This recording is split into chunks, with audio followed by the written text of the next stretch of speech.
नमस्कार बच्चों। आज हम दिन जल्दी जल्दी ढलता है कविता के शिल्प सौंदर्य पर चर्चा करेंगे, उसके प्रश्न उत्तर पर चर्चा करेंगे। इससे पहले की वीडियो में हमने इस कविता का वाचन किया और उससे अगली वीडियो में इस कविता की व्याख्या की, उसका अर्थ समझा। तो चलिए आज हम इसके शिल्प सौंदर्य पर चर्चा करें।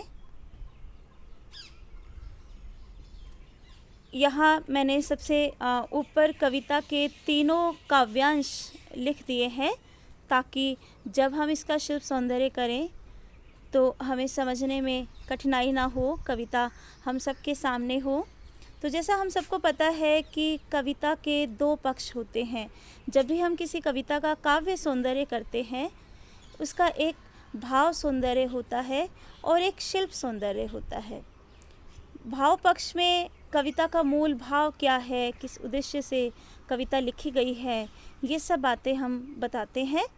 और शिल्प सौंदर्य, जिसे कला पक्ष भी कहा जाता है, इसमें हम कविता का जो कविता की बाहरी सुंदरता है उसके बारे में बताया जाता है, जिसमें हम बताते हैं कि कविता में भाषा कौन सी है, कौन सा छंद है, रस, अलंकार, मुहावरे, शैली, ये सब बातें शिल्प सौंदर्य में बताई जाती हैं।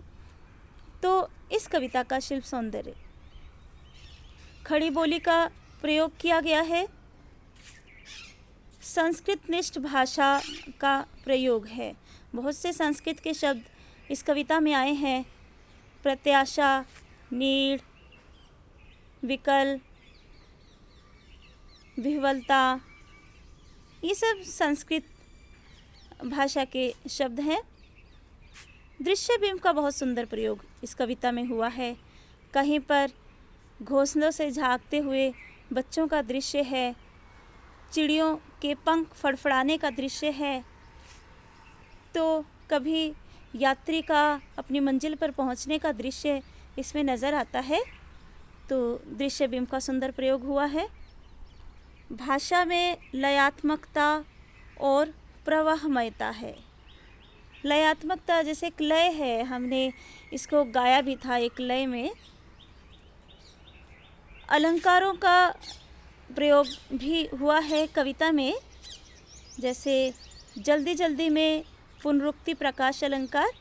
तो पुनरुक्ति प्रकाश अलंकार हम सब जानते हैं कि वहाँ होता है जहाँ पे एक शब्द तुरंत दोहरा दिया जाता है, जैसे जल्दी और इसके तुरंत बाद फिर से जल्दी, जल्दी जल्दी। और इसके उदाहरण हो सकते हैं जैसे धीरे धीरे, बार बार। तो जहाँ पर भी ऐसे शब्दों की आवृत्ति होती है तुरंत, वहाँ पुनरुक्ति प्रकाश अलंकार होता है। तो यहाँ जल्दी जल्दी में पुनरुक्ति प्रकाश अलंकार है। मुझसे मिलने को कौन, इसमें अनुप्रास अलंकार है, क्योंकि मुझसे मिलने में म वर्ण की आवृत्ति हो रही है और को, कौन में क वर्ण की आवृत्ति हो रही है। मुझसे मिलने को कौन विकल में प्रश्न अलंकार है। जैसे काव्यांश में भी हमने देखा, जो पंक्ति थी मुझसे मिलने को कौन विकल, प्रश्न चिन्ह लगा दिया है, तो प्रश्न अलंकार है यहाँ पर। दूसरे काव्यांश में वात्सल्य रस का प्रयोग हुआ है। दूसरा काव्यांश हमारा है जिसमें चिड़िया इसलिए तेज़ी से उड़ना चाहती है, अपने पंख फड़फड़ाना चाहती है, क्योंकि उसे अपने बच्चों का प्यार अपनी तरफ खींचता है। उसके बच्चे उसकी ममता का इंतज़ार कर रहे हैं, उसके लाड दुलार का इंतज़ार कर रहे हैं।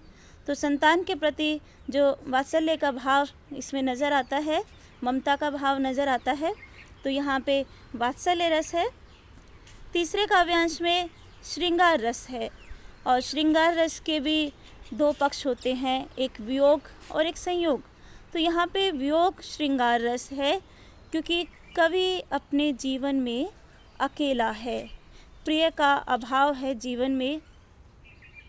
प्रिय के दूर चले जाने से जीवन में अकेलापन छा गया है, इसलिए इसमें वियोग श्रृंगार रस है। अभिधा शब्द शक्ति और व्यंजना शब्द शक्ति का प्रयोग किया गया है। अभिधा शब्द शक्ति वहाँ पर होती है जहाँ बात को सीधे सीधे कहा जाता है। जैसे कि दूसरा काव्यांश हमारा है कि चिड़िया अपने पंख इतनी तेज़ी से फड़फड़ाती है, उसका कारण है कि उसके बच्चे उसका इंतज़ार कर रहे होंगे। तो सीधी सी बात इसमें कही गई है, इसमें और कोई दूसरा भाव नहीं है। व्यंजना शब्द शक्ति जब जो लिखा है उससे हटकर कोई दूसरा अर्थ निकाला जाता है, वहाँ व्यंजना शब्द शक्ति है। जैसे पहला काव्यांश अगर हम देखें, एक तो इसका अर्थ ये है कि यात्री अपनी मंजिल पर पहुंचना चाहता है जल्दी से जल्दी, इसलिए वो दिन ढलने से पहले मंजिल पर पहुंचने के लिए अपने कदमों में और तेज़ी लेकर आता है। लेकिन एक इसका दूसरा भाव भी है। यहाँ पे पथ हम जीवन यात्रा को मान सकते हैं कि इस जीवन यात्रा में कब मौत आ जाए, रात मतलब कब मौत आ जाए, कब ये जीवन समाप्त हो जाए, इसका हमें नहीं पता। इसलिए जीवन रहते हमें अपने लक्ष्य को प्राप्त कर लेना चाहिए। अब प्रश्न अभ्यास। सबसे पहला प्रश्न है, बच्चे किस बात की आशा में नीड़ों से झांक रहे होंगे? बच्चे इस बात की आशा में नीड़ों से झांक रहे होंगे कि उनके माता पिता उनके लिए भोजन लेकर आएंगे, उनकी भूख प्यास मिटाएंगे और उन्हें अपनी ममता देंगे, लाड़ प्यार तथा दुलार देंगे। यहाँ मैं देख रही हूँ यहाँ पे नीड़ों की स्पेलिंग गलत हो गई है। आशा में नीड़ों, प्रश्न में जो नीड़ों लिखा है वो ठीक लिखा है, हम वहाँ से ठीक कर सकते हैं इसको। तो बच्चे इस बात की आशा में नीड़ों से झांक रहे हैं कि कब उनकी माँ आएगी, उनके लिए भोजन लेकर आएगी। बहुत भूखे हैं, ममता भी चाहते हैं, तो माँ की ममता चाहते हैं और भूखे प्यासे हैं, इसलिए भी उनका इंतज़ार कर रहे हैं नीड़ों से झांककर। दूसरा प्रश्न, दिन जल्दी जल्दी ढलता है की आवृत्ति क्यों की गई है कविता में? जैसे हर काव्यांश में हम देख रहे हैं कवि अंत में कहता है दिन जल्दी जल्दी ढलता है, तो ये आवृत्ति क्यों हुई है? दिन जल्दी जल्दी ढलता है कविता समय के महत्व पर प्रकाश डालती है और इसके साथ साथ प्रेम के महत्व पर भी प्रकाश डालती है। प्रेम के कारण ही मनुष्य को दिन जल्दी जल्दी ढलता महसूस होता है। अपने प्रियजनों से मिलने की उमंग से कदमों में तेज़ी आ जाती है, पंखों में गति आ जाती है, जीवन के पल जल्दी बीत जाते हैं। इसलिए हमें समय रहते अपने लक्ष्य प्राप्ति की ओर बढ़ना चाहिए। जीवन में हमेशा आशावादी दृष्टिकोण को अपनाना चाहिए। समय जल्दी जल्दी व्यतीत हो जाता है, तो समय के महत्व पर बहुत ज़्यादा यहाँ पे प्रकाश डाला गया है कि दिन जल्दी जल्दी ढल जाता है, मतलब समय जल्दी जल्दी व्यतीत हो जाता है। और अगर वो समय प्रेम के सुखद क्षणों से भरे होते हैं तो वो तो कितनी जल्दी से गुजरते हैं इसका पता ही नहीं चलता।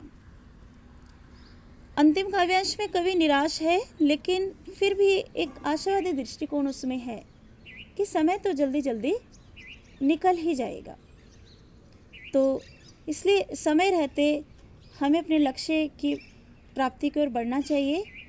अपने जीवन यात्रा को व्यर्थ नहीं जाने देना चाहिए, उसे सार्थक बनाना है। तो धन्यवाद।